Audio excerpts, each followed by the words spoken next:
नमस्कार, मैं हूं संजय शर्मा। आप देख रहे हैं 4 PM गुजरात। राजीव जी की भविष्यवाणी पूरा देश सुनता है, दिल थाम के सुनता है। इस बार उन्होंने बहुत सारी भविष्यवाणी की है। पिछले दिनों जब वो आए थे यहाँ पे तो मनोज वाजपेयी जी जाने माने अभिनेता मेरे घर पे थे और राजीव जी ने उनसे बहुत सारी बातचीत की। बहुत सुंदर हनुमान जी की प्रतिमा दी। मैंने राजीव जी से पूछा कि मनोज जी की पिक्चर आ रही है गवर्नर शायद 12 जून को, वो कैसी रहेगी। और राजीव जी ने इसके अलावा बहुत सारी बातें बताई। तब तक कर्नाटक से फोन आया कि DK शिव कुमार जी मिलना चाहते हैं। राजीव जी कर्नाटक गए और वहीं से उन्होंने मुझे फोन किया कि मैं 2.5 घंटे तक DK शिव कुमार जी के पास रहा। बहुत जबरदस्त जन्मपत्री है। आने वाले कुछ ही दिनों में वो मुख्यमंत्री बन जाएंगे। वाकई मुख्यमंत्री बन गए। आज के प्रोग्राम में राजीव जी ने धमाकेदार भविष्यवाणी करी है कि जुलाई से पहले मोदी सरकार जा सकती है। क्या कुछ कहा, चलते हैं सीधे राजीव जी के पास। 4PM न्यूज नेटवर्क में बहुत बहुत स्वागत है राजीव मीनन जी आपका। पिछले महीने की बात है, आप मुंबई में मेरे संग बढ़िया बढ़िया छोले भटूरे खा रहे थे मेरे घर पर। और तभी आपके पास कर्नाटक से फोन आया था कि कर्नाटक आपको कल पहुंचना है और आप सीधे मुंबई से मेरे पास दिल्ली रुके थे, गए पहुंचे थे रात में और सुबह सुबह 6 बजे आप कर्नाटक पहुंच गए। और 1 घंटे बाद आपने मुझे DK शिव कुमार जी के साथ अपनी फोटो भेजी। आप उनको हनुमान जी की फोटो भेज रहे थे जो आपके बड़े सिद्ध पीठ वाले हनुमान जी हैं। बहुत सुंदर फोटो हैं बजरंग बली की। और फिर आपने बताया मुझे कि किस तरह 2-2.5 घंटे आपकी और DK शिव कुमार जी की बातचीत हुई और आपने उसी दिन मुझे बताया कि DK शिव कुमार की जन्म पत्री तो बड़ी जबरदस्त है, अगले कुछ ही दिनों में ही बंदा मुख्यमंत्री बन जाएगा। तब जी मुझे जी, आपकी बिल्कुल बात बिल्कुल। आपकी हर बात की बार की तरह मुझे यकीन नहीं हुआ कि कर्नाटक में तो ऐसा कोई सीन भी नहीं चल रहा और 1 महीना हाँ, नहीं बीता DK शिव कुमार जी की ताजपोशी हो गई। अब मुझे ये बताइए कि हनुमान जी का ऐसा कनेक्शन क्या था? आप सीधा मेरे पास यहाँ एक बड़े विशिष्ट व्यक्ति को मेरे घर पर आप बॉलीवुड के एक बड़े शख्स को आप फोटो दे रहे थे, मनोज वाजपेयी जी को। आपने मेरे घर पे हम्म। हनुमान जी की फोटो दी। वो भी बड़े हनुमान जी के भक्त हैं और बहुत अच्छे इंसान हैं। और तभी फिर DK शिव कुमार जी का संदेश और आप कर्नाटक पहुंच गए। ये बजरंग बली का कनेक्शन क्या है कि आपको पता था कि बंदा कुछ दिनों बाद ही मुख्यमंत्री बन जाएगा? और अच्छी बात यह है कि आज तो आप मुझे बता रहे थे कि आपने बताया भी है कौन से क्षण में वो अगर शपथ ग्रहण लेते हैं तो उनका काल अच्छा बीतेगा। राजीव जी, ये कनेक्शन क्या होता है? ये मैं समझ नहीं पाया कि आपको कैसे इंट्यूशन हो जाता है कि ये बंदे की राशि में मुख्यमंत्री बनने का योग है, कैसे इतने दिन में बन जाएगा। ये सब बातें कहाँ से आती है? मतलब सीधा हनुमान जी फोन कर देते हैं आपको? मैंने एक उसको फ्रॉड आदमी को सुना है कि हनुमान जी से मेरी बातें होती हैं, ये वो तो फ्रॉड है। अच्छा। उसको अपने भाई की जन्मपत्री नहीं बता दी, भाई तमंचे में बंद हो जाएगा, बाकी दुनिया की बता दी। तो मैं जानना चाहता हूँ ये सब बातें आपको कनेक्शन कैसे लग जाता है, कैसे पता चल जाती है आपको? पहले मुझे ये समझाइए। बहुत अच्छी बात। तो संजय जी, आपको मैं बताता हूँ, पहले दर्शकों को बता देता हूँ कि संजय जी, आपने जब मेरे को इनवाइट किया था उन बड़े फिल्म स्टार से मिलवाने के लिए, तो उसी दौरान मैं क्योंकि मेरा बेंगलोर से कोई कनेक्शन है नहीं, ज्यादा मेरे जानने वाले भी नहीं है। आपके 4PM से दर्शक तो जुड़ चुके हैं, बहुत सारे फॉलोअर्स हैं मेरे, लेकिन मेरे पास ऐसा नहीं था कि मेरे बेंगलोर जाने का मौका मिले। तो 8 बरस पहले कभी किसी पटेल फैमिली ने, बहुत बड़े टिम्बर मर्चेंट है वहां पे, पटेल टिम्बर, उन्होंने मतलब ये सब योगा है। आप ठीक कह रहे हैं कि DK शिव कुमार जी से मुझे मिलना था और ये सब सीक्वेंस में कहानी स्टोरी सारी बनी। तो उन पटेल टिम्बर वालों ने मेरा टिकट करा दिया और आपसे मैंने कहा भी था कि संजय जी, मैं इस दिन आ सकता हूं क्योंकि बेंगलोर की टिकट हो गई। तो और बिल्कुल कुछ घंटे ही आपके पास से रुकने के बाद आया हूं, फिर मैं अगले दिन फ्लाइट लेके चला गया। तो सबसे पहले दर्शकों में बता देता हूं, मुझे बहुत बहुत खुशी हो रही है, इसमें हनुमान जी का ये चमत्कार है। मैं तो केवल एक माध्यम बना था, निमित्त बना था। सब संजय जी, ईमानदारी से बताता हूं कि देश के बहुत सारे पॉलिटिशियंस हैं। आप तो पॉलिटिकल कमेंटेटर ही हैं। मुझे DK शिव कुमार पता नहीं आज से नहीं, पिछले 5-6 साल से मुझे बहुत पसंद है। मतलब और कभी मेरे पास कोई साधन नहीं था, मेरी कोई जान पहचान नहीं। एक तो वो साउथ के रहने वाले, फिर बेंगलोर में मेरा कोई कनेक्शन नहीं ज्यादा। तो मुझे लगता था, बार बार मैं ईश्वर से प्रार्थना करता था, हे भगवान, इस व्यक्ति से मैं कैसे मिलूं, क्योंकि उनका चेहरा, उनका ऑरा देख के लगता है शेरों का शेर है वो। मतलब वो सही मायने में अगर ट्रू शेर है पूरी भारतवर्ष में, तो वो DK शिव कुमार है। मतलब और कैसे व्यक्ति है, मैं आपको थोड़ा सा बताऊंगा दर्शकों को, क्योंकि ज्यादा तो व्यक्तिगत मीटिंग की हम ज्यादा बात शेयर नहीं कर सकते, क्योंकि हमारा वो काम भी नहीं है। तो आपको मैं बताता हूँ, जब उनसे मिलने का, तो जब मैं बंबई में आपके पास था दर्शकों, इनके संजय जी के पास, उसी समय मेरे पास मैसेज आया कि वो दिल्ली आ रहे हैं और आपकी कर्नाटक भवन में मीटिंग है। तो मैंने कहा मैं तो बॉम्बे आ चुका हूं। तो मैं कैसे मिल सकता हूँ? फिर मैंने उनसे रिक्वेस्ट की कि मैंने बैंगलोर की मेरी 2 दिन बाद की टिकट मेरी करा दी है। एक मेरे पुराने क्लाइंट ने 8 साल बाद वो भी कॉल किया था उन्होंने। तो संजय जी उसमें मेरी बैंगलोर की यात्रा हुई, तो मैंने उनसे एक सज्जन है वो बैंगलोर एक आपके 4 पीएम के वैसे मेरे क्लाइंट बने मिस्टर राव, वो बैंगलोर के ही रहने वाले हैं। दिल्ली में बड़ी अच्छी जगह पर रहते हैं, सैनिक फॉर्म में। उन्होंने जो है उनके वो डीके शिव कुमार जी के बहुत पुराने परिचित भी रहे। तो संजय जी उन्होंने फिर मेरी मीटिंग ये कहा कि ठीक है आप बैंगलोर में आप मिल सकते हैं मंडे को। मतलब मैं संडे की मेरी टिकट थी सुबह की, 26 अप्रैल डेट थी उस दौरान, और सुबह-सुबह की फ्लाइट थी। मैंने शायद आपको कहा भी था संजय जी, इस फ्लाइट को पकड़ने के लिए रात को 2 बजे उठना पड़ेगा मुझे, क्योंकि 5 बजे की फ्लाइट थी। तो संजय जी मेरी जब उनसे मीटिंग हुई, जब मैं पहुंचा हूँ उस घर में, और उसी दिन मेरे पास मैसेज आया कि नहीं मंडे नहीं संडे को वो मिलना चाह रहे हैं। तो मैं बहुत एक्साइटेड था और थका हुआ भी था। तो दर्शकों मुझे खुशी इसलिए हो रही है कि कैसे हनुमान जी का चमत्कार घटा है। वही देखिए मैं उनसे मिला, मैं तो एक साधारण सा आदमी हूँ संजय जी, देखिए वो बहुत बड़े आदमी हैं और बहुत अच्छे इंसान भी हैं, ये बातचीत से पता लगा। और उनसे मिलना 1 महीने के अंदर, ठीक आप 26 अप्रैल से डेट पकड़िए, 26 मई तक आकर के ये घटना घट गई है। मतलब 28 को तो सिद्धारमैया जी ने रिजाइन कर दिया। तो जब वो मिले तो मैं बहुत एक्साइटेड था जहां पर हमारी मुलाकात हुई है। और मिलने के बाद में एक अच्छी बात आपको दर्शकों को जानकारी होनी चाहिए संजय जी, वो हिमसेल्फ बहुत अच्छी एस्ट्रोलॉजी की नॉलेज रखते हैं। एक तो बहुत बड़ा व्यक्ति, वो बिजनेसमैन भी हैं, बहुत सारी चीजें हैं। और दूसरा उनका अपना ऑरा, इतना दबंग ऑरा, दबंग सही मायने में दबंग इंसान है वो। तो संजय जी जब मैं उनको मिला तो मैं बहुत एक्साइटेड था, जैसे आप फिल्मी हीरो को मिलते हो ना। तो उसके बाद उन्होंने मेरी, जैसे आप लोग आपका पत्रकारों का काम होता है ना, आप किसी की बैंड बजाते हो क्वेश्चन पूछ करके, ऐसे डीके जी ने मेरे से बहुत सारे ज्योतिष के क्वेश्चंस हमारे पुटअप किए। तो हमारा इंटरेक्शन एस्ट्रोलॉजी पे बहुत अच्छा खासा रहा। और उसमें हमने ईरान की इजराइल के वॉर की बात करी है। डोनाल्ड ट्रंप बार बार जो है इंडिया की बेइज्जती क्यों कर देता, मोदी की बेइज्जती क्यों करता है, इस पर भी हमारी बातचीत हुई। और आपके जितने मैं प्रोग्राम में राइटअप शेयर करता हूँ वो मेरे पास फोल्डर थे, वो भी मैंने उनको दिखाए हैं। तो बड़ा इंप्रेस हुए वो, इस तरह से हमें पता नहीं लगा कि हमारा 2.5 घंटे कब निकल गए। तो मैंने उनसे ये कहा था कि मैंने कहा भाई आप बहुत अच्छे इंसान हैं, आपके लिए कोई भाग्यशाली समय 11 मई से शुरू हो रहा है। 11 मई के बाद आपको आपकी जो मनोकामना है वो पूरी होने वाली है। और वो हनुमान जी जो मैंने मनोज जी को दिया था, वही कि वो हनुमान जी सिद्ध नहीं है, बल्कि वो हनुमान जी मेरी कल्पना से आए हैं संसार में। क्योंकि पूरा मंदिर उसकी नींव की शुरुआत पूजन करने से लेकर सारा मंदिर मेरी देख रेख में बना है, जो सुजलोन ग्रुप का। तो उनके लोगों ने मेरे पास कई सारी फोटोज भेजी हुई हैं। मैंने कहा कि मैं अपने मिलने वाले लोगों को गिफ्ट करना, आपके ऑफिस में भी मैं लखनऊ में देके आया था। उस फोटो को मेरा उद्देश्य था कि मैं डीके शिव कुमार जी को क्या दूंगा गिफ्ट में, तो मैं वो फोटो स्पेशली दिल्ली से लेकर के गया डीके जी को देने के लिए। और मैंने उनको वो फोटो दी, मैंने कहा आप देखिए डीके जी, और दर्शकों को जानकारी होनी चाहिए संजय जी कि हमारे हनुमान जी वर्तमान भारत के अनुसार कर्नाटक के ही रहने वाले हैं। किष्किंधा जो पर्वत है वो कर्नाटक में आता है। तो मैंने डीके जी से कहा, मैंने डीके जी आप हनुमान जी आपके कन्नड़ हैं, कर्नाटक के रहने वाले हैं, तो इनका चमत्कार रहेगा और जल्दी समाचार आएगा। तो मैं भी मुझे भी बहुत एक्सट्रीमली मैं आई एम हैप्पी कि उन्होंने जो है उनको जब इस तरह की चीजें हुई हैं। और बाकी उन्होंने मैं बातें क्या बताऊं, तो आज वो उनके सामने आया। और मैं ईश्वर से प्रार्थना करूंगा कि वो मुख्यमंत्री बने और बहुत बहुत अच्छा शासन चलाएं, क्योंकि बेहद अच्छे इंसान है वो। और संजय जी उनका भविष्य भी बहुत अच्छा है, इससे ज्यादा मैं और कुछ नहीं कहूंगा।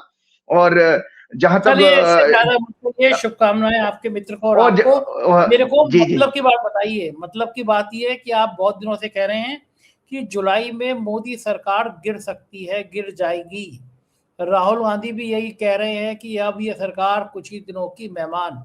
ये संकेत कहाँ से मिल रहे हैं? आज मैं बम्बई के स्टारबक्स कॉफी पे था, मुझे एक बहुत जाने माने अभिनेता मिले, एक डायरेक्टर मिले, एक बहुत बढ़िया डांसर मिली, नृत्यांगना है वो भारतनाट्यम, और वहाँ पे एक अच्छे निर्देशक भी थे। उनका सवाल था कि भाई राजीव जी कह रहे हैं कि सरकार कुछ दिनों की मेहमान है। कल वो मेरा शो देख रहे होंगे, तो मैं उनकी तरफ से सवाल पूछ रहा हूँ कि भैया आप कह रहे हो कि जुलाई तक सरकार गड़बड़ा सकती है, क्या लोड लग रहा है क्यों गड़बड़ाएगी? हालांकि आम आदमी पार्टी के जो पंजाब के नतीजे आए हैं स्थानीय निकाय के, आम आदमी पार्टी ने झाड़ू लगा दिया, तूफान लगा दिया एक तरफा, चूंकि बैलेट पेपर से वोट पड़े थे, ईवीएम से नहीं पड़े थे। तो लोग जानना चाहते हैं, ये जो आप कह रहे हैं कि जुलाई में सर मोदी जी की विदाई हो सकती है, इसका आधार क्या है? कौन सा ग्रह ऐसा है, मंगल है, राहु है, क्या चीज ऐसी जो जुलाई में मोदी जी की विदाई करा सकता है? बहुत अच्छी बात। तो सबसे पहली बात, आपने बिल्कुल सच कहा कि मैं भी इस चीज के लिए हैरान हूं भाई। मैं तो बीइंग एन एस्ट्रोलॉजर, मेरे पास तो बेस है कुछ बात बताने का, ग्रहों का जो है मैं रेफरेंस आप लोगों को देता हूं कि भाई ये जॉब से मैंने आपको बताया कि 2 अप्रैल से जब से बीजेपी की हॉरोस्कोप, आप लोगों के पास हॉरोस्कोप है वो दिखाइएगा, जब से भाजपा की हॉरोस्कोप में चंद्रमा की इनकी महादशा, उसमें 12वें घर में बैठे शुक्र की, जो 12वें घर का लॉर्ड भी है, उसकी अंतर्दशा शुरू हुई है और वो लगभग जनवरी 2027 तक रहेगी। तो मैंने उसमें देखा कि जनवरी 2027 तक के पीरियड में और लगभग जो है जुलाई तक का पीरियड बहुत डेंजरस है नरेंद्र मोदी जी के लिए। उसी आधार पर मैंने ये कहा कि नरेंद्र मोदी जी के लिए 3 महीने सत्ता जाने का खतरा है पूरा भरा। अब इसमें लोगों को थोड़ी धारणा, अब लोगों को मजाक लगी होगी कि भाई जब बंगाल का इलेक्शन किसी कैसे जीता उसमें हम नहीं जाते, तो आप लोग मेरा मजाक भी उड़ा रहे होंगे कि ये तो कह रहे थे कि जो है मोदी की सत्ता जाएगी, मोदी तो अपना शासन बढ़ा रहे हैं। बल्कि आम आदमी पार्टी के बड़े एक नेता ने कहा था कि भैया ये तो और ज्यादा स्ट्रांग हो रहा है। तो खैर मैं आपको बताता हूँ, उसी बीच में पिछला प्रोग्राम जब हमने आपको किया था, तो किसने सोचा था कि मोदी जी ने, कि भाजपा ने, अमित शाह की भाजपा ने जो 2010 से जो अपनी सोशल मीडिया में स्टैंडिंग बनाई थी संजय जी, कि उनके करीब 88 लाख करीब कितने उनके फॉलोअर्स थे इंस्टाग्राम पे, उसको एक झटके में एक कॉकरोच जनता पार्टी बनती है, उसने ध्वस्त कर दिया। तो मैंने आपके प्रोग्राम में पिछली बार कहा था, मेरा कॉकरोच जनता पार्टी की फॉर्मेशन से मतलब नहीं है। एक ज्योतिषी ये देखता है कि देश की जनता की चेतना कब जागेगी। पिछले प्रोग्राम में मैं सब डिटेल में आप लोगों को बता चुका हूं कि 6 सितंबर 2025 को मंगल ने जब राशि बदली, भारत की कुंडली है ये, आप लोगों के पास में भी है। इस भारत की कुंडली में मंगल जो है 2nd हाउस में बैठा है, 12वें घर का लॉर्ड है, और चंद्र कुंडली से तो वो 12वें घर में ही चला जा रहा है। और चंद्र कुंडली का जो भारत की चंद्र कुंडली है नीचे, उसका संजय जी वो 10वें घर का लॉर्ड है। तो इसका अर्थ ये निकल के आता है, जब भी 10वें घर का लॉर्ड 12वें घर में होता है तो इंसान की उसको रिजाइन करना पड़ता है। तो 10वां घर सत्ता का होता है, इसके कारण हमने ये देखा कि मंगल की दशा में ये सत्ता तो जाने वाली है। अब इस साथ में मैंने ये देखा कि ये मंगल की दृष्टि जो है इसी भारत की कुंडली में 5वें घर पर पड़ रही है। 5वां घर होता है हमारे बच्चों का, देश के लिए बच्चे होते हैं युवा, और उस पर, और 5वां घर एजुकेशन का भी होता है, एजुकेशनल इंस्टीट्यूशन का होता है, हमारी बुद्धि का भी होता है, हमारे मेंटल प्यूरिटी का भी होता है, हमारे विजन का भी होता है। तो ये सारी की सारी चीजें 5वें घर से देखी जाए, उस पर शनि मंगल दोनों की दृष्टि है, और शनि मंगल की दोनों की दृष्टि, दोनों ग्रहों की दृष्टि 9वें घर पर भी है। 9वें घर से जुडिशरी आती है और कॉन्स्टिट्यूशनल ऑफिसेज आते हैं, चुनाव आयोग भी वहीं से आएगा, ईडी सीबीआई भी वहीं से आएंगी, और जुडिशरी मैंने आपको बता ही दिया, डिप्लोमेसी डेमोक्रेसी वहीं से देखी जाती है। तो संजय जी सारा घटना चक्र घूमा कि सीजीआई के मुख से कुछ निकला और पार्टी बन गई।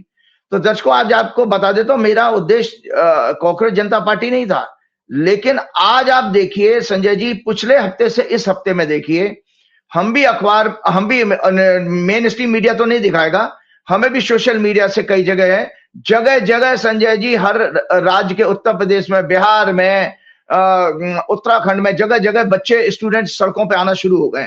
वो सीबीएसई का भी कोई लीकेज निकल के आ गया, किसी और एग्जाम का निकल के आ गया। मतलब आपने देखा, जो मैंने आपको 14 सितंबर के प्रोग्राम में कहा था कि जनता आंदोलित होगी, युवाओं का रोल है। पिछले प्रोग्राम में मैंने बकायदा पूरे इंडिपेंडेंट इंडिया में जितने भी हमारे छात्रों के आंदोलन हुए हैं, जिनके कारण सत्ता बदली गई है, वो सब मैंने आपको रिसर्च दी थी, हम रिपीट नहीं करेंगे।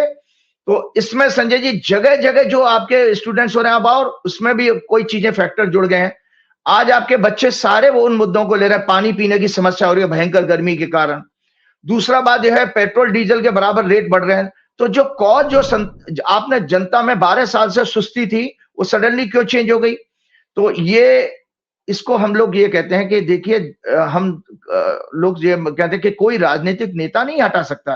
कभी भी अहंकारी जो सत्ता का अंत हुआ है, डिक्टेटर का अंत हुआ, हमेशा प्रकृति और काल उसको डिसाइड करता है। तो काल ने इनको टोटल इनका फेलियर डिसाइड कर लिया। इसी आधार पर आप देखिए उस मुद्दे को जो कॉकरोच जनता पार्टी क्या नाम है फॉर्म हुई थी 16 मई को, उस मुद्दे उसमें कांग्रेस ने सबसे ज्यादा अच्छा उस चीज को कैच किया है। और कांग्रेस के लिए क्यों कहा कि कांग्रेस की हॉरोस्कोप मैं आप लोगों को ये दिखाता हूं, ये कांग्रेस आई की हॉरोस्कोप है। आपको याद होगा मैंने पहले ही कहा कि 2024 में कांग्रेस की शनि की महादशा शुरू हो चुकी है और शनि इनकी कुंडली में आंदोलन के घर में बैठा है। इसीलिए इस आंदोलन को जो कॉकरोच जनता पार्टी के रूप में जैन जी ने आंदोलन शुरू किया था, उसको कांग्रेस ने टेकअप किया। इसके साथ अब राहुल गांधी की बात मैं क्यों कर रहा हूं कि राहुल गांधी की हॉरोस्कोप में भी आप देखिए उनकी तुला लगन की कुंडली में राहु में शनि की अंतर्दशा चल रही है। शनि इस समय क्या नाम है राहुल गांधी की हॉरोस्कोप में 6वें भाव से गोचर कर, 6वां भाव आंदोलन का होता है। तो एक कॉम्बिनेशन को पकड़िए कि 6वां घर जन्म की कुंडली में कांग्रेस का एक्टिवेट हो रहा है, 6वां घर एक्टिवेट हो रहा है राहुल गांधी की बर्थ हॉरोस्कोप में ट्रांजिट में। तो इसी के कारण इसी आधार पर जो जनता का समर्थन कांग्रेस को मिल रहा है और इसके कारण राहुल गांधी ने ये देख लिया और उसको मैं अभी विस्तार से पूरा समझाता हूं ग्रह दशा के आधार पर कि राहुल गांधी कांग्रेस का जो कॉम्बिनेशन है ये नरेंद्र मोदी के लिए सत्ता उखाड़ने का है, जिसमें जैन जी इनको पूरी तरह से सपोर्ट करने जा रही है। और यही कारण है कि राहुल गांधी ने इनको 1 वर्ष में हटाने का जो उनके मुख से स्टेटमेंट निकला वो हम माध्यम है, वो बेसिकली काल ने उनके मुख से निकलवाया है और इसमें उनको सफलता मिलेगी नहीं मिलेगी अभी मैं ज्योतिषी कारण आपको बता देता हूं। तो संजय जी ये क्योंकि भारत की कुंडली को अब मैं आपको बताता हूं इसमें सोने में सुहागा क्या हुआ। 2 जून को हमारा प्रोग्राम 31 मई को लग रहा है। 2 जून को बृहस्पति जुपिटर जो ब्रह्मांड के चेतना के कारक हैं, बुद्धि विवेक के कारक हैं, आइडियोलॉजी परंपरा ट्रेडिशन के कारक हैं, वो भारत की हॉरोस्कोप में जो मैंने अभी आपको दिखाई 3rd हाउस में एंटर कर रहे हैं। 3rd हाउस होता है बदलाव का। मैंने पहले ही कहा कि सबसे पहला चेंज अगर किसी के जीवन में आता है तो तीसरे घर से आता है और परमानेंट चेंज अगर होगा तो 8वें घर का रोल है। लास्ट प्रोग्राम में मैंने समझाया था। तो बृहस्पति टॉरस लगन की कुंडली के 8वें घर का लॉर्ड है, 8th लॉर्ड भी है, 3rd हाउस में जा रहा है। उसकी एस्पेक्ट जो है 9वें घर पे पड़ेगी। 9वां घर होता है डेमोक्रेसी का, 9वां घर होता है जुडिशरी का, 9वां घर डिप्लोमेसी का और उसके 9th लॉर्ड शनि के ऊपर भी जा रही है, 9th एक्सपेक्ट उनकी। इसका अर्थ यह है कि इवन जुडिशरी की आंखें खुलेंगी, डेमोक्रेसी वापस जिंदा होगी। डेमोक्रेसी तब जिंदा होती है जब जनता खड़ी होती है। याद रखिएगा, जिस देश की जनता सो जाती है, जिस देश की जनता अपना बुद्धि विवेक खो देती है, वो देश गुलाम बनता है। ये आप मुगल जब आए तब आपकी हालत हुई, उसके बाद जब अंग्रेज आए तब आपकी हालत हुई और 2014 में जब मोदी और क्या नाम है भाजपा और संघ की सरकार बनी है तब भी आपकी यही हालत हुई कि आप नशे में आप धुत हो गए, आप ड्रग एडिक्ट्स की तरह बिहेव करने लगे और मोदी मोदी मोदी करने लगे। घर घर मोदी, हर हर मोदी आपने नारा भी दिया और आपने मोदी ने क्या दिया आपके सामने है। ना तो वो महंगाई कंट्रोल कर पाया, ना वो अपने रुपए को गिरने से बचा पाया, ना वो 2 करोड़ नौकरियां हर साल दे पाया, ना वो 15-15 लाख आपके खातों में घर लेके आया, ना वो हर घर में जल दे पाया, ना वो हर एक गरीब को पक्के मकान दे पाया, ना वो बुलेट ट्रेन चलवा पाया, ना वो स्मार्ट सिटी बनवा पाया। भाई आपने उसको क्यों पूजा? आपने उसको बिल्कुल उसी तरह पूजा जैसे पिछले प्रोग्राम में नहीं है। आपको कुछ प्रोग्राम पहले मैंने आपको एक मॉरल स्टोरी सुनाई थी, दरअसल वो बेसिकली मोदी जी के ऊपर ही सुनाई थी, जिसमें वो बीरबल और अकबर की जो कहानी थी। बीरबल, जब अकबर ने बीरबल से पूछा कि भाई अज्ञानता क्या है, तो बीरबल ने कहा कि राजन मुझे 4 दिन की छुट्टी दीजिए, और वो छुट्टी लेकर के चले गए। और उसमें उसके बाद एक मोची के पास पहुंचते हैं। मोची से उन्होंने हीरे जवाहरात वाली जूती बनवाई, जिसको कि स्टिच किया गया था सोने और चांदी के धागे से। फिर बीरबल ने एक जूती उसमें मस्जिद में फेंक दी, और मस्जिद में अगले दिन जब मौलवी अजान के समय आए तो उन्होंने सोचा अल्लाह की जूती, अल्लाह नमाज पढ़ने के लिए आए होंगे, अल्लाह की जूती होगी। तो उसने माथे से लगाया, उसको चाटना शुरू कर दिया, चूमना शुरू कर दिया। धीरे धीरे समाज में पूरा मैसेज फैल गया, जो लोग आते थे वही उसको चाटने लगते थे। जैसे हमारे भारत में मिडिल क्लास की और व्हाट्सएप ग्रुप के आंटी अंकल की आदत हो गई थी, मोदी मोदी, जाने क्या चेंज ले आएंगे मोदी, और जाने क्या आरएसएस आपकी जीवन में कर देगी। तो बिल्कुल हम भी उसी तरह से चाटने लगे जैसे आप मोदी के तलवे चाटने लगे। तो वो उसको जूती को चाट चाट कर उन्होंने चिकना कर दिया। जब ये सारा मैसेज जब राजा बादशाह अकबर के पास पहुंचा तो उसने वो जूती मंगवाई, तो वो जूती को उसने भी माथे से लगाया, उसने भी सोचा अल्लाह की जूती है, और उसको भी चाट चाट के उसने चिकना कर दिया, उसने चाटने लगा। ऐसा करते करते जब बीरबल 4 दिन के बाद आए तो उन्होंने जो है राजन से कहा कि मेरे दादाजी की एक बड़ी बेशकीमती जूती चोरी हो गई है। तो इस तरह से अकबर को सच पता लगा कि भाई ये तो एक मामला फ्रॉड था। वही हालत आपकी भाजपा की और मोदी सरकार की है। फ्रॉड, इकोनॉमी चौथी स्टेज से वापस 6वीं स्टेज पर चली गई, रुपया गिरने से ये रोक नहीं पा रहे हैं, और इसीलिए भाजपा मोदी की सत्ता आरएसएस की सोच और नकली मायावी जूती की तरह है, जिसे 2014 से देशवासियों का एक बड़ा वर्ग, जिसमें हिंदी बेल्ट और खासतौर से वैश्य कम्युनिटी, कुछ ब्राह्मण्स भी हैं, कुछ क्षत्रिय भी हैं, कुछ थोड़े से मिडिल क्लास हैं, व्हाट्सएप ग्रुप के आंटी अंकल हैं, इन्होंने इसको, उस जूती को, इस भाजपा की सत्ता रूपी जूती को चाट चाट करके चिकना बना दिया। और चिकने का मतलब समझते हैं दर्शकों, अहंकारी, दमनकारी, संवेदनहीन, क्रूर और निर्दयी बना दिया। इस नकली जूती को फेंकने में ही देश और देशवासियों की भलाई है। इसलिए इन फर्जी लोगों के नेता मोदी ने आज तक एक भी प्रेस कॉन्फ्रेंस नहीं की है। ये डरते हैं कि अगर बोलेंगे तो उनके अज्ञानता की पोल खुल जाएगी। और एक सच आप लोगों के सामने शेयर करता हूं संजय जी, कि इंडिपेंडेंट इंडिया में जितने भी पीएम हुए हैं अभी तक, उनके प्रेस कॉन्फ्रेंस का रिकॉर्ड क्या है। जवाहरलाल नेहरू जी ने लगभग 190 प्रेस कॉन्फ्रेंस की हैं, अगर कहीं करेक्शन हो तो दर्शक अपने आप कर लेंगे। लाल बहादुर शास्त्री जी ने 56 प्रेस कॉन्फ्रेंस की। इंदिरा गांधी ने टोटल अपने टेन्योर में 42 प्रेस कॉन्फ्रेंस की। मोरारजी देसाई ने 14 प्रेस कॉन्फ्रेंस की। राजीव गांधी ने अपने 84 से 89 के पीरियड में 62 प्रेस कॉन्फ्रेंस की। पीवी नरसिम्हा राव जी ने 40 की। इवन अटल बिहारी वाजपेयी जो बीजेपी के पीएम थे, उन्होंने 55 बार प्रेस कॉन्फ्रेंस की। और मनमोहन सिंह जी का तो रिकॉर्ड जबरदस्त था, उन्होंने 10 साल में 117 प्रेस कॉन्फ्रेंस की। और मोदी जी ने 12 साल में 0 प्रेस कॉन्फ्रेंस की हैं, 0। इसी से आप समझ लीजिए कि ये हीरे जवाहरात वाली जूती को आप चाट चाट करके क्या देख रहे हो, वो फर्जी और नकली जूती है। राजीव गांधी को 1900 मीडिया फ्रेंडली पीएम माना जाता था। उन्होंने ऑन एवरेज हर 42 डेज में एक प्रेस कॉन्फ्रेंस की थी, हर 42 डेज में। तो दर्शकों, आपको ये एक राइटअप मैं शेयर करता हूं जो बृहस्पति के राशि बदलने का जो 2 जून से शुरू हो रहा है। इस राइटअप को आप जरूर अपने ऑफिस में बोलिए, शेयर करेंगे।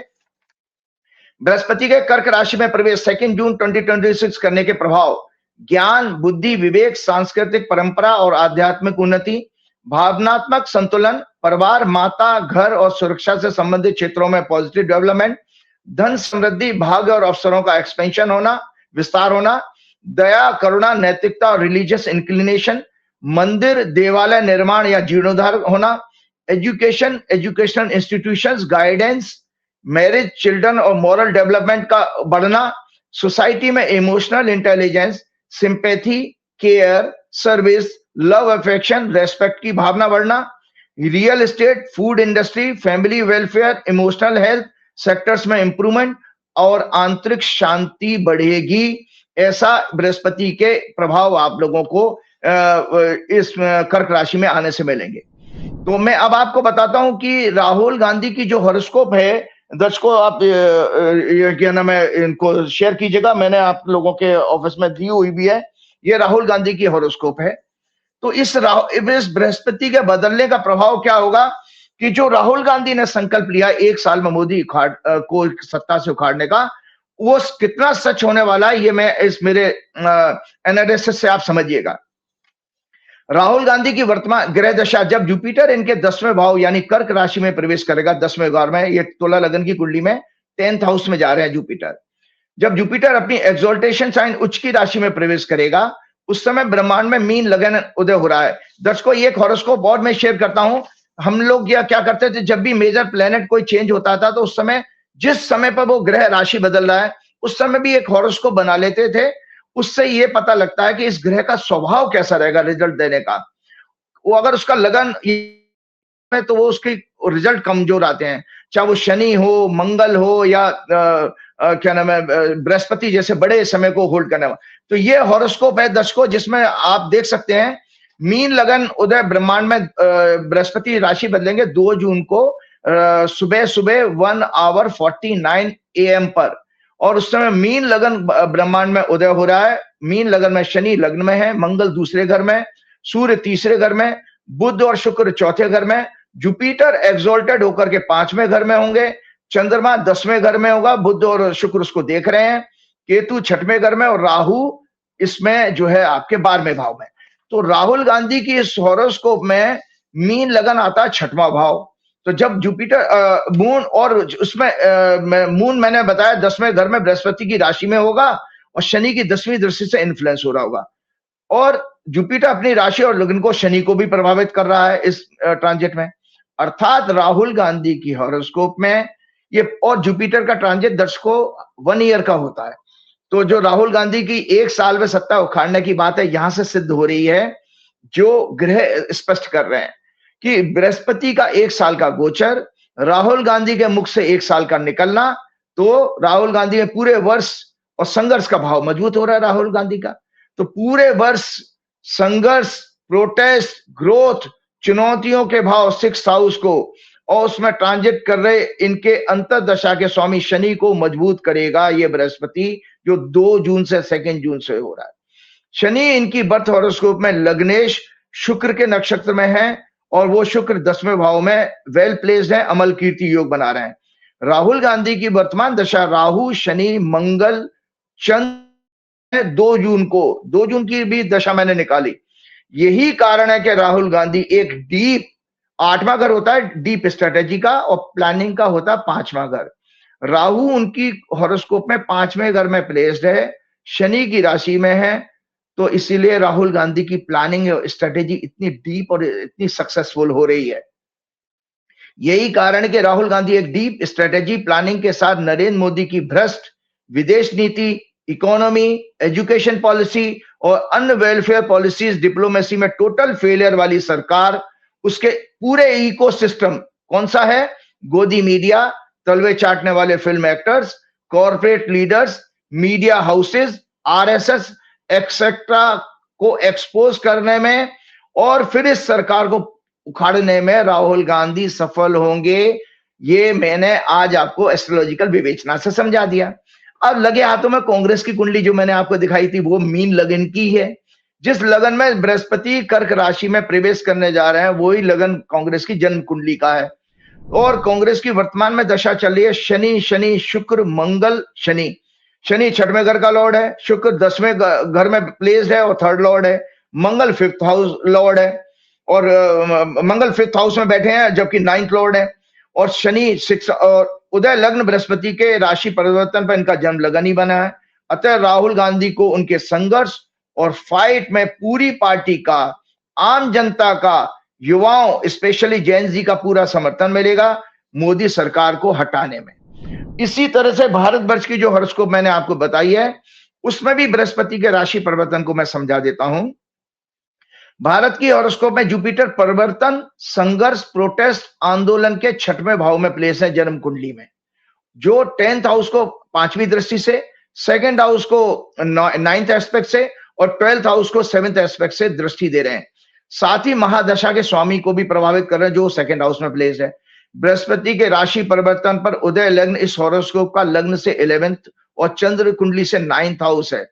अतः यह बृहस्पति पूरे देशवासियों को, ध्यान से सुनिएगा बारीकी प्रेडिक्शन की, अतः यह बृहस्पति पूरे देशवासियों, मीडिया, सहयोगी दलों, जुडिशरी, भाजपा, सहयोगी दल कौन, भाजपा के, की आंखें खोलने वाला, अर्थात सोई हुई चेतना को जागृत करने वाला होगा। जुडिशरी भी जागेगी और निर्णय बदलेगी, सरकार के खिलाफ देना शुरू करेगी और संवैधानिक संस्थानों की भी आंखें खुलेंगी। ये जागृत करने वाला होगा कर्क राशि में आना। भारत की जो वर्तमान दशा है, मंगल, राहु, शनि, बुध, शुक्र चल रही है। मंगल उत्तेजना, संघर्ष, अपमान और इकोनॉमी से संबंध बना रहे हैं। राहु लग्न में बैठे हैं। शनि चेतना के घर का स्वामी है, 9th हाउस का, 10वें घर का सत्ता का भी है। और बुध जो है जेनजी है, 2nd लॉर्ड, 5th लॉर्ड है। और शुक्र 6th लॉर्ड आंदोलन का स्वामी है। अतः बृहस्पति के कर्क राशि में प्रवेश करने पर स्टूडेंट्स, जेनजी का आंदोलन बहुत उग्र, चूंकि मंगल ट्रांजिटिंग जुपिटर को देख रहा है इस समय। मंगल जो है, जब बृहस्पति कर्क में आएंगे तो मंगल अपनी 4थी दृष्टि से बृहस्पति को देख रहे हैं। तो अतः ये आंदोलन बहुत उग्र 2 जून के बाद होने वाला और व्यापक होगा, क्योंकि जो एक्सपेंशन है वो जुपिटर एक्सपेंशन का कारक है, विस्तार करने वाला। तो और 6वां घर, 3रा घर, 10वां घर और 11वां घर कुंडली के हमारे एक्सपेंशन के हाउस होते हैं। तो अतः ये आंदोलन बहुत उग्र और व्यापक बड़े लेवल पर होगा और जो कि मोदी सरकार को उखाड़ फेंकेगा। दर्शकों को याददाश्त के लिए मैं बता देता हूं, मार्च 1974 में जेपी आंदोलन पटना में बिहार छात्र संघर्ष समिति के तहत शुरू हुआ था और उसके मुख्य मुद्दे थे, मेन इश्यूज थे, महंगाई, rising price, corruption, unemployment, college fees का इंक्रीमेंट, बस किराए में increment, poor administration in universities, hostel में खाने की क्वालिटी के कारण 18 मार्च 1974 को छात्रों ने बिहार विधानसभा का घेराव किया, जिसमें पुलिस फायरिंग में कुछ छात्र शहीद हो गए और उसके बाद ये आंदोलन बेकाबू हो गया, पूरे देश में फैल गया। इसी तरह गुजरात के नवनिर्माण आंदोलन 1974 में अहमदाबाद में हॉस्टल मेस फीस बढ़ाने पर करीब 20% हॉस्टल की मेस की फीस बढ़ा दी गई थी। छात्र आंदोलन शुरू हुआ जो पूरे गुजरात में फैल गया और उस समय की सरकार को इस्तीफा देना पड़ा। भारत के हॉरोस्कोप में 4th हाउस यानी लियो साइन, शनि, मंगल, जुपिटर, बुध सबसे प्रभावित था उस समय। चंद्र, शुक्र 9th हाउस में, जुपिटर, बुध 10th हाउस में थे। शनि 5th हाउस को करंट ट्रांजिट में एस्पेक्ट कर रहा है और जन्म की कुंडली में भी क्या नाम है, आपके शनि प्रभावित कर रहा है। जुपिटर शनि को 9th एस्पेक्ट से देखेगा। जन्म कुंडली में शनि, मंगल पहले ही 5th हाउस को पीड़ित कर रहे हैं। अतः आरएसएस, भाजपा के दलाल नेताओं का 2014 से एजुकेशनल इंस्टीट्यूशंस में व्यापक रूप से चल रहे corruption, paper leaks, coaching centres का और माफियाओं का नेक्सस पूरी तरह एक्सपोज होगा 2 जून के बाद। 20 जून के बाद, इसमें एक डेट और मैं दे रहा हूं, 20 जून के बाद स्थिति और बिगड़ेगी, उग्र होगी, हिंसा आदि अन्य अशुभ समाचार आने का घटनाओं का योग बन रहा है। क्यों?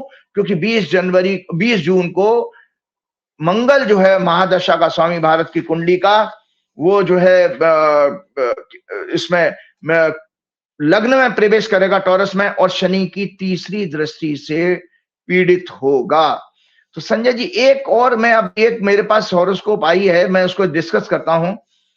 ये सिर्फ इसलिए क्योंकि उनको एक भारी पेनल्टी क्यों जमा करना पड़ी, ये मेरा काम था ये इसको स्पष्ट करने का। ये गौतम अदानी जी की हॉरोस्कोप है और उनका जन्म 24 जून 1962 को हुआ था। टॉरस लग्न की कुंडली है, आप कुंडली देख लीजिएगा। जुपिटर और मून उनके 10वें घर में, सूर्य उनके 3रे घर में है, 2रे घर में है, और शुक्र उनका लग्नेश राहु के साथ पीड़ित है। शनि और केतु 9th हाउस में पीड़ित है, मंगल 12वें घर में। ये राइटअप है, इसका जरूर शेयर किया। हॉरोस्कोप और गौतम अदानी ग्रुप को ये उनको पेनल्टी बहुत बड़ी देनी पड़ी। क्यों देनी पड़ी, किस समय अवस्था में हमें पेनल्टी जमा करनी पड़ती है, और अच्छी खासी उस चीज न्यूज को पूरा तरह दबा दिया गया। अदानी ग्रुप को यूएस में चल रहे मुख्य मामलों में total penalty 293 million American dollars, लगभग 28,000 करोड़ होता है, कितना होता है देखिएगा इंडियन रुपीज में, मतलब 28.17 बिलियन इंडियन रुपीज देने का समझौता हुआ। इसके लिए अदानी ग्रुप ने डोनाल्ड ट्रंप के पर्सनल और अमेरिका के सबसे बड़े महंगे अटॉर्नी को हायर किया था, सबसे बड़े वकील को। नवंबर 2024 में डीओजी, डिपार्टमेंट ऑफ जस्टिस, ने गौतम अदानी, सागर अदानी, अन्य पर ब्राइवरी स्कीम लगभग 265 मिलियन ब्राइब्स भारतीय अधिकारियों को दी थी। उसके लिए केस दर्ज हुआ था सोलर प्रोजेक्ट्स के लिए। और यूएस इन्वेस्टिगेटिंग एजेंसीज ने इन्वेस्टर्स को मिसलीड करने का भी उनको ऊपर आरोप लगा था। इन्वेस्टिगेट करने पर उन्हें इनके आरोपों को सच पाया गया, जो क्यों मिले, लैपटॉप और ईमेल्स के द्वारा प्रूफ मिल गया था। संजय जी, मई 2026 को 15 मई को ये सेटलमेंट होता है।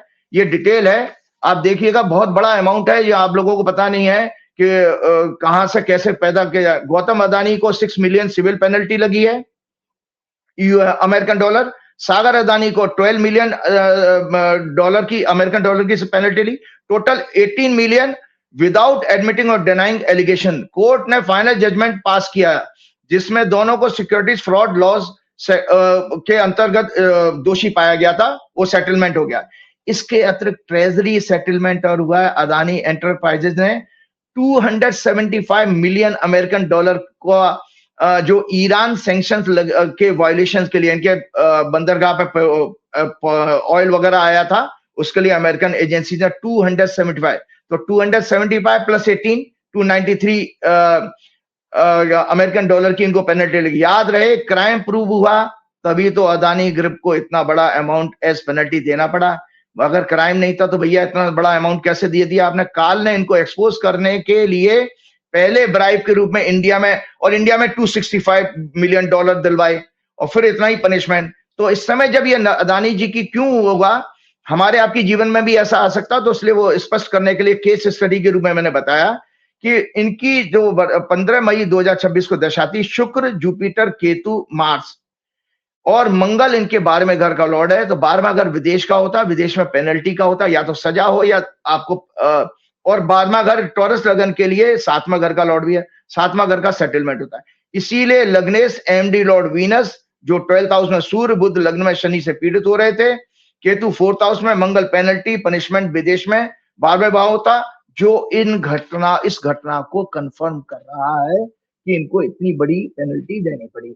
लेकिन आगे चलते चलते एक चीज और मैं बता रहा हूं कि इनके लिए आगे आने वाले टाइम में समय अच्छा नहीं है संजय जी। इनके लिए आने वाले 2 जून जब जुपिटर इनकी टॉरस लग्न की हॉरोस्कोप में 3rd हाउस में और जन्म के लग्नेश वीनस एमडी लॉर्ड के राहु पर से ट्रांजिट करेगा अदानी जी के, उससे बर्थ के समय शनि और केतु को भी प्रभावित करेगा बर्थ के हॉरोस्कोप में। जुपिटर बर्थ चार्ट में राहु के नक्षत्र में है, शुक्र और राहु शनि के नक्षत्र में है। बर्थ चार्ट का 12th लॉर्ड मंगल की ट्रांजिटिंग जुपिटर को पीड़ित कर रहा है। और सबसे महत्वपूर्ण है कि वीनस जुपिटर आपस में शत्रु हैं और 6-8 की एक्सेस में बैठे हैं अदानी जी की हॉरोस्कोप में। अतः इनके लिए आने वाला समय बहुत अशुभ है। इनका और इनके मैनिपुलेशंस का और इनके रिलेशंस का, जैसे कि जिनके इनके साथ रिश्ते, चाहे मोदी जी हों या कोई सरकार का व्यक्ति हो, उनके कोई स्कैंडल्स का फिर एक्सपोज होने का समय आ रहा है, जो और अपने बढ़ते हुए डेट्स को कंट्रोल करने और बिजनेस को इनको भारी नुकसान पहुंचाएगा। ये ग्रुप अपने बढ़ते हुए डेट्स को कंट्रोल करने नहीं कर पाएगा। इनकी खुद की हेल्थ के लिए भी समय बहुत खराब शुरू हो रहा है 8 जून से, और फिर 20 जून से इनके अनेक अशुभ समाचार आने का योग है। संजय जी, एक चीज और आपको शेयर करूं? एक चीज मैं और पूछना चाहूंगा आपसे। जो हम लोगों के यहाँ विवाह वगैरह होता था, जन्मपति मिला जाती थी, 32 गुण, 34 गुण, 16 गुण। व्यक्तिगत रूप से आपको बता दूं कि मैं इन परंपराओं में यकीन करने वाला नहीं हूँ। मेरी जब शादी हो रही थी, मैं गया वहाँ शादी के कार्ड छपवाने के लिए, किसी को नहीं पता था मैं शादी करने जा रहा हूँ। मैंने उससे कहा कि भाई जो सेकंड सैटरडे पड़े उसको मेरी शादी डेट निकाल दो। तो उसने मेरी तरफ वैसे देखा कि मैं गधा टाइप का आदमी हूँ, ऐसे बिना पूछे पाछे बोला सेकंड सैटरडे तो 13 तारीख को पड़ रहा है, 13 मार्च को। तो मैंने कहा शादी में डाल के कार्ड छाप दो। तो बोला 13 तारीख अशुभ होती है, मतलब लोग 13 तारीख को करते नहीं है। मैं जिस सोसाइटी में हूँ अभी, उसमें 13वां फ्लोर ही नहीं है। लिफ्ट में 12 में दबाओगे, 14 दबाओगे, उन्होंने 12 के बाद सीधा 14वें फ्लोर रख दिया, 13वां रखा ही नहीं है। मैंने कहा पंडित जी मामला गड़बड़ा रहा है, शादी करनी है, 13 हो, 3 हो, 13 हो, तुरंत डालो, शादी करा दो। पंडित जी मैंने तो राजीव जी कोई कुंडली नहीं मिलाई, लव मैरिज में कुंडली मिलती भी कहाँ है, और शादी को अब इतने साल हो गए, चल ही रही है। बीवी डांट डपट देती है लेकिन चल तो रही है, खराब तो होती नहीं है। इतनी डांट तो सबकी पड़ती है, आपकी भी पड़ती है। लेकिन मैं दूसरी चीज जानना चाह रहा हूँ, ये मैंने इसलिए महत्वपूर्ण मुद्दा उठाया कि पिछले दिनों मध्य प्रदेश की एक बच्ची टीशा का मामला पूरे दुनिया में गया। सास जज थी, बहुत बदतमीज किस्म की महिला थी, उसके मरने के बाद भी उस पर आरोप लगा रही थी। मैं जानना चाहता हूँ कि बच्चों के ऐसे कौन से ग्रह नक्षत्र देखे जाएं, और एक बहुत बढ़िया कमेंट आया था, शायद प्रशांत भूषण ने किसी ने किया था कि तलाकशुदा बेटी कहीं ज़्यादा अच्छी होती है बजाय आप उसकी बेटी की लाश को घर में लेकर आओ। तो बेटी के मामले में, बेटों के मामले में ऐसे कौन से ग्रह होते हैं जो शादी के समय खास तौर से देखना चाहिए? आजकल बहुत वैवाहिक रिश्ते टूट रहे हैं, अकेलापन बढ़ रहा है, स्ट्रेस बढ़ रहा है, मैरिटल अफेयर्स हो रहे हैं, कहीं न कहीं खोखलापन है। कौन से ग्रह होते हैं जब आप चुनते हैं किसी जीवन साथी को? क्योंकि बहुत सारे लोग यकीन करते हैं, इसलिए मैं पूछना चाहता हूँ कि ये जो संग दो लोगों के संग चलने वाला सफ़र होता है, इसमें कौन-सा ग्रह सबसे ज़्यादा भारी होता है? कौन-सा ग्रह देखना चाहिए? बहुत अच्छी बात है। आपने बहुत अच्छा क्वेश्चन ये किया, क्योंकि देखो ये चिंता तो मुझे भी मेरे अंदर भी थी जब मैं इसमें रिसर्च कर रहा था, और मेरे से ज्यादा अच्छा इस विषय पे कोई बोल नहीं पाएगा। उसका कारण है कि हमने 3 साल इस पे सैकड़ों हॉरोस्कोप पे रिसर्च की थी, क्या नाम है, मैरिटल डिस्कॉर्ड पर, या हैप्पीनेस इन मैरिड लाइफ कैसे देखी जाए। उससे पहले एक छोटा सा एक क्वेश्चन मैं आपको देना चाहता हूँ। आप लोग, बहुत लोग मेरे से पूछते हो ना कि भाई मोदी कैसे जाएगा, तो हमारा आपका क्या रोल है उसको भी ये समझना चाहिए। वो भगवान कृष्ण का संदेश है। संजय जी, ये राइटअप है, इसमें भगवान कृष्ण का चैप्टर 18 का श्लोक है। उस श्लोक को आप जरूर उसका भाव समझिए। अधिष्ठानम तथा कर्ता करणम च पृथक विधम विविधास्त प्रतिष्ठा दैवम चैवात्र पंचमम। भगवान कहते हैं कि मैं जो है किसी कार्य की सफलता के लिए 5 फैक्टर्स का होना आवश्यक है, और जिसमें आखिरी फैक्टर जो होता है देव कहते हैं काल को, मतलब परिणाम, वो मेरे हाथ में है। इस श्लोक का मतलब यह, भगवान साफ साफ कह रहे हैं, प्रयास और प्रयास करने के सारे रास्ते साधन आपके हाथ में है, लेकिन मेरे हाथ में उसका फल है, तो उनको तो आप पूरा करिए। तो मैंने आज आप लोगों को लिए होमवर्क दे रहा हूं, देशवासियों। मैंने जो मेरी बात सब पूरी हो रही है, जैन जी सड़कों पर आ रहा है, युवा आ रहे हैं, राहुल गांधी बहुत अच्छा काम कर रहे हैं, कांग्रेस बहुत अच्छा आंदोलन ने टेकअप कर लिया, कॉकरोच जनता पार्टी का सारा प्रोजेक्ट कांग्रेस ने टेकअप कर लिया है, एक्सीलेंट। इसीलिए कांग्रेस ने देखिए दक्षिण भारत में भी अपनी पोजीशन को कितना स्ट्रॉन्ग किया है। उसके सारे के सारे जो चीफ मिनिस्टर्स हैं, बहुत अच्छी स्ट्रॉन्ग पॉलिटिशियंस हैं, और एक बहुत अच्छी इमेज के रूप में पूरे देश में छवि जा रही है, हमारे उत्तर भारत से ज्यादा। और सबसे बड़ी बात, एक और दर्शकों आप लोगों को जानकारी बता देता हूं, जो हनुमान जी हैं हमारे, बेशक हमारे वर्तमान के दक्षिण भारत से संबंध रखते हैं, लेकिन वो अयोध्या के वर्तमान में राजा हैं। और हनुमान जी ने कितना खूबसूरत उदाहरण हमारे सामने दिया दक्षिण और उत्तर को मिलाने का। दक्षिण में उनका जन्म हुआ, उत्तर में वो अयोध्या के राजा हैं, रामायण और रामचरितमानस के अनुसार। भगवान राम साकेत धाम जाने से पहले उनको अयोध्या का राजपाट सौंप के गए थे। और भाजपा और संघ और आरएसएस और मोदी, शाह, योगी जी क्या करते हैं, दक्षिण और उत्तर में भेदभाव करके उनको अलग बांट दिया, देश के 2 टुकड़े करने के चक्कर में। डिलिमिटेशन पहले करने जा रहे थे ना, षड्यंत्र था इनका। तो ये इस तरह से हनुमान जी के योजना के विपरीत काम कर रहे हैं, और निरंतर हनुमान जी का ये अपमान भी करते रहते हैं। तो एक टास्क मैं देता हूं, आप ज्योतिषी से भविष्यवाणी पूछने आ जाते हो, आपने उसमें प्रयास क्या किया, आपका रोल क्या था, तो उसको इस भगवान कृष्ण के चैप्टर 18 के श्लोक नंबर 14 से आप समझिए। और ये फैक्टर सारी चीजों में लागू होता है, चाहे आप अभी आपने जैसे विवाह का मुद्दा छेड़ा है, इसमें भी ये चीज का लागू होती है। तो इसके अनुसार मॉडर्न मैनेजमेंट की थ्योरी में कहा जाता है, किसी एक्ट को करने के लिए in the language of management theory, there are 5 components in the implementation of any plan or project. उसमें कौन से हैं? एक प्लान मैनेजर होना चाहिए, एक प्लान, सबसे पहले प्लान ऑफ एक्शन, एक प्लान फाइनल होना चाहिए, फिर एक प्लान मैनेजर होता है जिसको कर्ता कहते हैं, instrument of actions, the act of implementation, उसके बाद इंप्लीमेंटेशन आता है, और 5वां फैक्टर होता है Dev. But the final outcome of these is either success और failure, depends upon the 5th factor destiny, Dev और काल कहा जाता है। तो आज ये काल है आपके सामने, इसको इस प्रोजेक्ट है कि नरेंद्र मोदी की सत्ता को उखाड़ना है। तो ये एक प्लान हो गया, मोदी, एक प्लान नंबर 1, मोदी को सत्ता से हटाना। अब प्लान मैनेजर कौन होगा? देश की आम जनता और specially Jain ji plan manager हो गई। अब इंस्ट्रूमेंट ऑफ एक्शन क्या होंगे?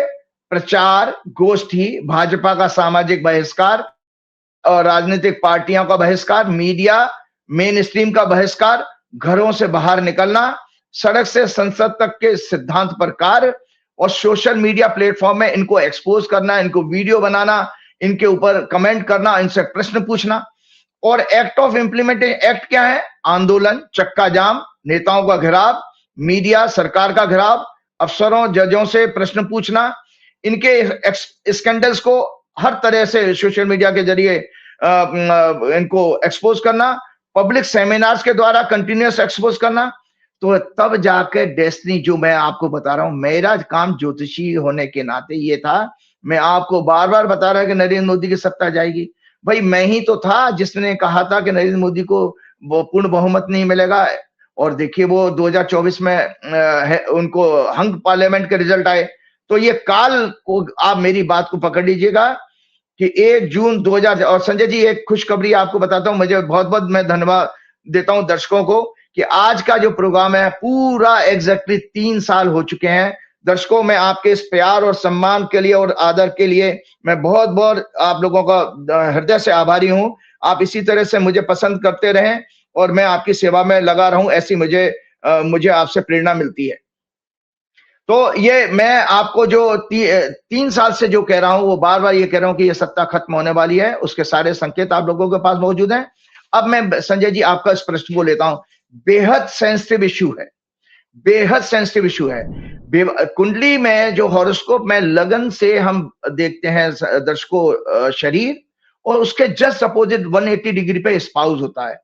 तो स्पाउस की क्वालिटी क्या है, आपको कैसी बीवी मिलेगी, कहां से मिलेगी, किस क्षेत्र की होगी, कितनी पढ़ी लिखी होगी, ये सब कुछ देखा जा सकता है हॉरोस्कोप में, प्रोवाइडेड उस एस्ट्रोलॉजर ने प्रॉपर एस्ट्रोलॉजी पढ़ी हो और उस पर रिसर्च की हो, तभी वो देख पाएगा, अन्यथा वो तुक्के मारेगा और आपको मिसगाइड करेगा।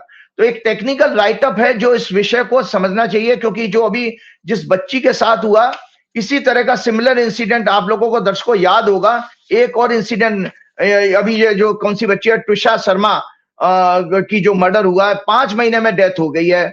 उस लड़की की करीब आपके 9 दिसंबर 2025 को शादी हुई थी, 20 मई 2025 को इसकी एंगेजमेंट हुई थी लड़की की, और क्या नाम है, इसमें मई के महीने में इसकी डेथ हो जाती है। 12 मई को उसको बच्ची फांसी से लगा लेती है, या उसको मार दिया गया, भगवान जाने। इसी तरह का 2 जून 2025 को राजा रघुवंशी की हत्या की गई थी। उसकी वाइफ ने मेघालय में जब वो हनीमून के लिए गई थी, उसी दौरान उसकी हत्या कर दी थी। सोनम करके उसकी वाइफ थी। तब भी कितना ज्यादा हो अल्लाह पूरे सोशल मीडिया में बना था, और उस समय भी उस केस ने पूरे समाज को हिला दिया था। और इस समय भी आपका गोदी मीडिया से लेकर के प्रिंट मीडिया सारी जगह पर इस बच्चे के इस केस को पूरे हमारे अंदर की आत्मा को झकझोर दिया, पेरेंट्स की खास तौर से। तो ये क्यों हो रहा है और क्या इसमें कमियां हैं, इसके ऊपर एक टेक्निकल राइटर मैं आपको साथ शेयर करूंगा, उसके बाद अपना प्रोग्राम समाप्त करना चाहूंगा। क्या different matrimonial sites and dating apps are fraud, misleading? अभी मई 2026 में एक बहुत ही चर्चित और संवेदनशील मैटर जो भोपाल में हुआ, जिसे Twisha Sharma death murder case भी कहा जाता है, सामने आया है। ये अभी टीवी और प्रिंट मीडिया की सुर्खी बना हुआ है। ट्विशा शर्मा एज 33 ईयर्स, एक former model, actress, beauty pageant winner Miss Pune बनी थी वो, और कॉर्पोरेट प्रोफेशनल, क्योंकि एमबीए ग्रेजुएट थी वो, और नोएडा की रहने वाली थी वो। 12 मई को भोपाल के कटारा हिल्स में अपने इन-लॉज के घर में हैंगिंग स्टेट में फांसी की अवस्था में डेड पाई गई। उनकी फैमिली का आरोप है उन्हें डॉरी हैरेसमेंट, मेंटल टॉर्चर और फिजिकल अब्यूज के बाद उनका मर्डर कर दिया गया। इस केस को सीबीआई ने इन्वेस्टिगेशन के लिए टेकअप कर लिया है, और रिसेंटली उनकी सास जो कि एक्स जज थी गिरिबाला सिंह, उसको भी अरेस्ट कर लिया क्वेश्चनिंग करने के बाद। उनके हस्बैंड समर्थ सिंह लॉयर हैं जो एनएलएस ग्रेजुएट हैं। ट्विशा और समर्थ 2024 में एक डेटिंग ऐप के द्वारा मिले थे। कुछ समय तक डेटिंग करने के बाद 20 मई 2025 को इनकी एंगेजमेंट नोएडा में हुई, और 9 दिसंबर 2025 को ग्रैंड वेडिंग हुई थी इनकी, और शादी के सिर्फ 5 महीने बाद ट्विशा की डेथ हो गई। तो ये क्यों हुआ, इस कारण पर हम जानेंगे, ज्योतिषी कारण भी बताएंगे, और आजकल सामाजिक जो परिवर्तन है उसको भी हमें जानना आवश्यक है। Why these are not reliable platform? कौन से मैट्रिमोनियल साइट्स और डेटिंग ऐप, खूब सारे हम यूट्यूब पर और सोशल मीडिया पे देखते हैं, भारत मैट्रिमोनी.com और फलाना ये वेबसाइट खूब पैसे कमा रही हैं, और ये सब के सब किसी तरह से आपको हेल्पफुल नहीं है। ये एक फर्जीवाड़ा ही है, और इनके पास केवल डेटा है, उस डेटा को सेल करने के आपसे पैसे कमा रहे हैं. On any matrimonial site, the first few things that people are asked are caste, family, wealth, religion, etc. जो आज की जनरेशन जेनजी के लिए बेकार हो चुकी है, टर्न ऑफ हो चुकी है, ये इनको इंपॉर्टेंस नहीं देती आज की जनरेशन. दे प्रायोरिटाइज कॉम्पेटिबिलिटी, जो उसमें खासतौर से क्या फैक्टर्स वो देखना चाहते हैं, emotional question, lifestyle, values, compassion, empathy, vision क्या है लाइफ का, ये आजकल के बच्चे एक दूसरे से मिलकर जानना चाहते हैं. उनके लिए महत्वपूर्ण क्या है, खुलकर बात करने की क्षमता, कॉन्फ्लिक्ट होने पर peaceful settlement, emotional support, respect for each others, personal space, mental health awareness. ये फैक्टर्स आज मैं इसलिए सुना रहा हूं, घर घर में मेरे प्रोग्राम को सुनने वाले और खासतौर से वो माँ बाप जिनके बच्चे मैरिजेबल एज में, वो मेरे सारे फैक्टर्स को सुने कि समय को रहते हुए आपको भी अपने आपको बदलना पड़ेगा, क्योंकि आज की जनरेशन क्या सोचती है, हम लोगों ने इसको अभी तक अपडेट नहीं किया. इसीलिए जब हमारी ये दुर्घटनाएं होती हैं, फिर हम बाद में पछतावा होता है, हम हमारे लिए दुख का कारण बन जाता है. तो इन बच्चों को समझिए, emotional support, respect for each others, personal space, mental health awareness. Number 3, do we understand. इन लोगों की बड़ी अच्छी टैग लाइन होगा, do we understand each others emotional needs. ये सबसे इंपॉर्टेंट उनका क्वेश्चन होता है आपस में जब ये मिलते हैं. इसको मेंटल वाइब्रेशन कहते हैं. फिर रिपीट कर रहा हूं, बच्चे जब आज लड़का लड़की आज के डेटिंग ऐप से मिलेंगे कहा, तो एक जब वो मैरिज में जाने वाले होते हैं तो एक बड़ा सीरियस क्वेश्चन पूछते हैं, do we understand each others emotional needs. ये सबसे इंपॉर्टेंट उनका क्वेश्चन होता है, मेंटल वाइब्रेशन. कोर वैल्यूज क्या देखते हैं, career, ambition, family planning, religion, spirituality and money habits. बच्चे चाहिए या नहीं, कब और lifestyle, urban versus settled. Political issues पर भी बच्चे आजकल कुछ नॉलेज रखते हैं, social views, causes, environment, climate change, personal ethics, morality, spending and saving habits भी ये लोग एनालाइज करते हैं आपस में. Debt, financial independence, financial planning and security. Dual income expectation भी इन लोगों को होती है, क्योंककि हमारे बच्चे बड़ी बड़ी सिटीज में जा रहे हो, जिस तरह की महंगाई हो रही है, एक आदमी की सैलरी से काम नहीं चल सकता, तो उनको ये भी एक प्लानिंग में आता है. Life style and daily compatibility, chores division, cleanliness, travel, interest, food habits, fitness, work life balance, social circle और hobbies. Physical and sexual compatibility, attraction, intimacy expectation, pre marital discussions, hormonal and mental health. Family background versus individual choice. Family approval is still important. Independence and individuality. Partner को space देना, personal growth को support करना, building a shared life without losing oneself. अब एक नया मंत्र बन गया इन लोगों के लिए, एक नया मंत्र है दर्शकों, building a shared life without losing oneself. अब एक नया मंत्र है. लव कम अरेंज सबसे पॉपुलर फॉर्मूला है. डेटिंग ऐप या पर्सनल मीटिंग, उसके बाद फैमिलीज का इन्वॉल्वमेंट. कॉम्पेटिबिलिटी टेस्ट करने के लिए लिव इन रिलेशनशिप या लॉन्ग कोर्टशिप भी तेजी से बढ़ रही है. डेटिंग ऐप्स पर प्रोफाइल में लॉन्ग टर्म पार्टनर या मैरिज माइंडेड लिखना बहुत कॉमन हो चुका है. क्या लिखते हैं, लॉन्ग टर्म पार्टनर चाहिए या मैरिज माइंडेड. तो उससे पता लग जाता है कि बच्चा सीरियसली मैरिज में जाना चाहता है. पहले कॉम्पेटिबिलिटी का मतलब था समान, कॉमन बैकग्राउंड, लेकिन अब ये बदलकर क्या हम साथ अच्छा जीवन बना सकते हैं. अब कॉम्पेटिबिलिटी का बच्चों के लिए मतलब है आज की जनरेशन में, क्या हम साथ अच्छा जीवन बना सकते हैं. Means mutual respect and practical alignment पर फोकस दिया जाता है. AI plays a pivotal role in matching profile based on compatibility, trait, queries, etc. Getting conned on app is a pertinent issue among the people. According to a latest report by McAfee, almost 77% of Indians reported encountering fake profiles or AI-generated photos on dating platforms or social media, while 39% fell victims to romance scams.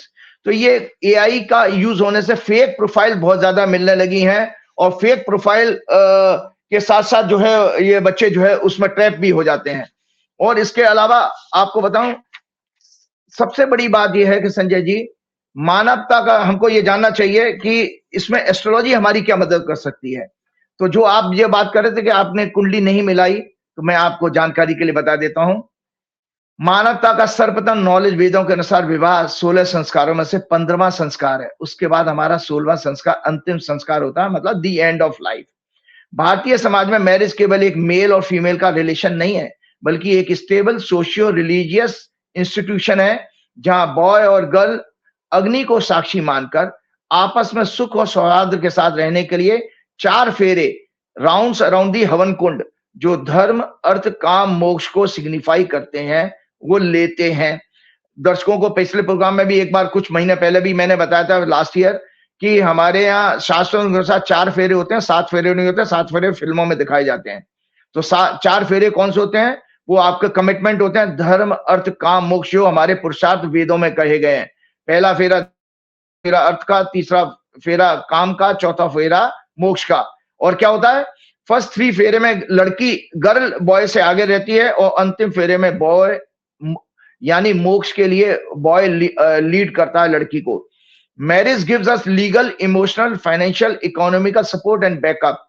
Western world की तरह आज की generation की life के बारे में different attitudes के कारण ये मैरिज इंस्टीट्यूशन हमारे देश में भी वीक होता जा रहा है और एक बिग सोशल प्रॉब्लम बनता जा रहा है। ये very large numbers of couples are battling in the courts reveals the sad story today.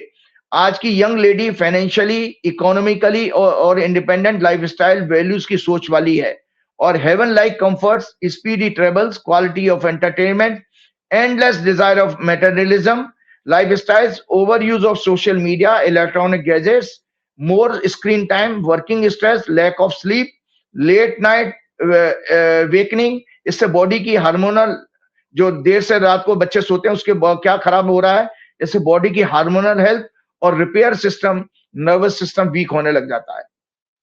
Communication, no hobby और other social interest, sharing etcetera at the cost of happiness, contentment, social service. ये changes इनके बीच में इन fighting के major cause हैं। क्यों अब बच्चे आपस में लड़ मरते हैं? इसकी कारण छोटी छोटी बातों पर, फ्रिवलस रीजंस पर इनके बीच में स्लाइट प्रोवोकेशन पर डिस्प्यूट शुरू हो जाता है और वो अल्टीमेटली कोर्ट तक जाता है। तो एक एस्ट्रोलॉजी का फील्ड क्या है, एस्ट्रोलॉजर क्या कर सकता है, उसके साथ मैं अपने प्रोग्राम को समाप्त करना चाहूंगा।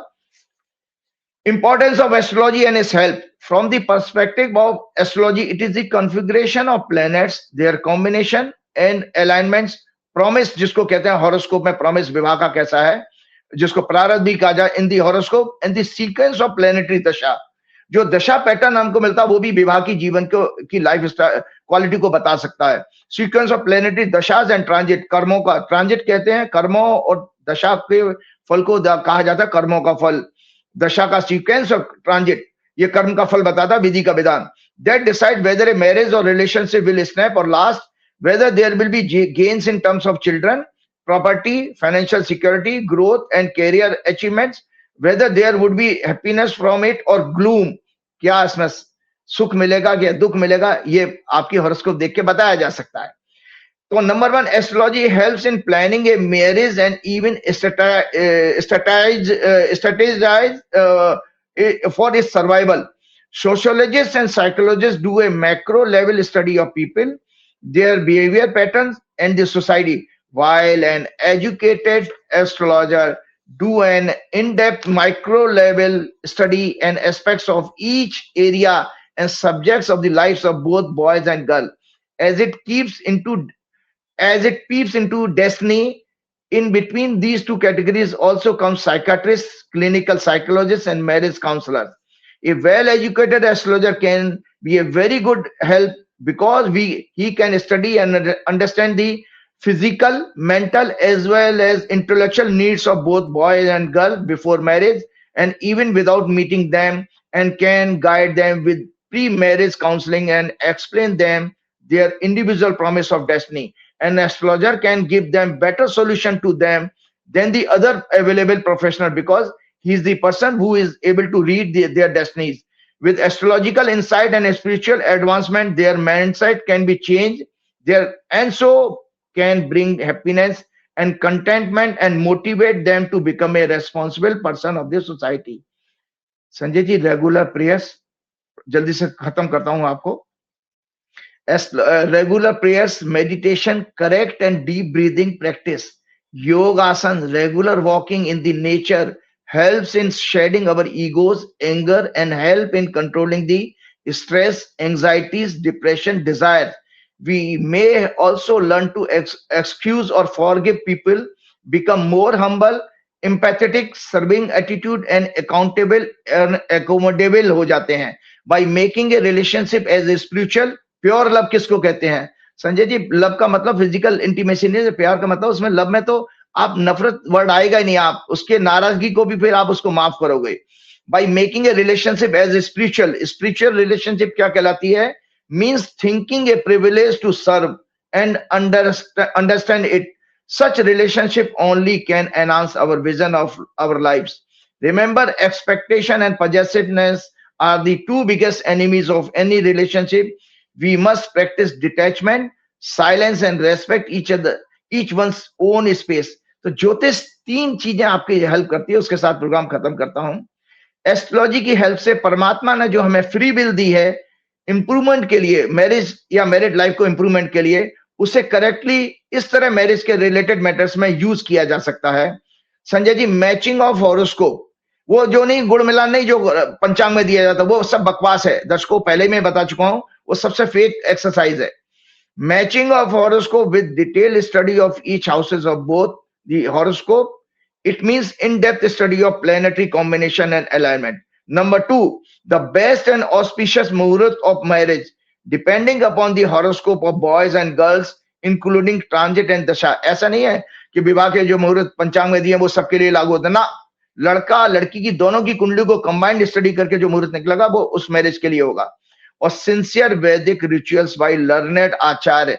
ऐसा नहीं है हम लोग शादियों में नाच गाना, लाइटिंग और फंक्शन को बहुत महत्व देते हैं, रिचुअल्स को बहुत कम इंपॉर्टेंस देते हैं. तो वो बॉन्डिंग फोर्स भगवान का आध्यात्मिक तो मिलता ही नहीं है. ये कारण है. और मैंने आपको पहले कहा, तो इसीलिए जब हम, क्योंकि मेरे पास कोई केस स्टडी नहीं थी, अगर इन बच्चों की हॉरोस्कोप होती तो मैं बता पाता कि भाई ये मैरिज में फेल क्यों हुआ, आराम से बताया जा सकता. संजय जी आपको पता, दुनिया का सबसे ज्यादा, अगर मेरे ऊपर आप भरोसा कर सकते हो, मेरे हाथ की बना, मेरे एनालाइज की हुई कोई भी हॉरोस्कोप आज तक कभी कोई मैरिज फेल नहीं हुई है. इतना हनुमान जी का मेरे पास चमत्कार है. मैं अपने आप को मानता हूं मेरे गुरुजी के अलावा मेरे से ज्यादा अच्छा दुनिया में कोई मैच मेकिंग नहीं कर सकता और कभी शादी फेल नहीं होगी, ऐसा विश्वास मेरे को पूर्ण है. तो चलते चलते उसी हनुमान जी के भद्य से मुझे मिला है, उन्हें हनुमान जी की प्रार्थना के साथ. श्री गुरु चरण सरोज रज निज मन मुकुर सुधार, वर्ण रघुवर विमल जसु जो दायक फल चार. बुद्धिहीन तनु जान के सुमरो पवन कुमार, बल बुद्धि विद्या देव मोह हरौ कलेश विकार. जय श्री राम, जय हनुमान. बहुत शुक्रिया राजीव जी, बहुत शुक्रिया. ये थे राजीव नारायण जी और इन्होंने वो धमाकेदार बात की हैं, आपको अच्छी लगी होंगी. आपको क्या लगता है कि मोदी सरकार की क्या वाकई विदाई हो सकती है? देश में जो जन आक्रोश है वो क्या कोई बहुत बड़े परिणाम तक पहुंच सकता है? कैसी लगी बातचीत बताइएगा जरूर. शुक्रिया, थैंक यू.